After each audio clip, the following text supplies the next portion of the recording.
Hi అండి. ఈరోజు మనం హైడ్రేషన్లో తరచుగా చేసే మిస్టేక్ గురించి మాట్లాడుకుందాం. దాహం.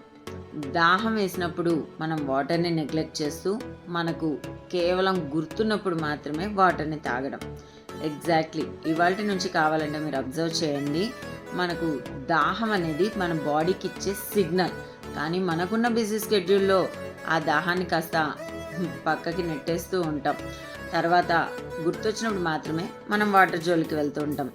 కానీ మనం గుర్తుంచుకోవాల్సింది, మనకు దాహం, డ్రై లిప్స్ ఇలాంటి సిమ్టమ్స్ ఉన్నప్పుడు ఖచ్చితంగా వాటర్ని మనం సిప్ చేయాలి. దాహాన్ని, బాడీకి వచ్చే సిగ్నల్ని కనుక మనం నెగ్లెక్ట్ చేస్తూ పోతూ ఉంటే మనకు వాటర్ తాగాలని గుర్తొచ్చేసరికి మన బాడీ డీహైడ్రేషన్లోకి వెళ్ళిపోతుంది.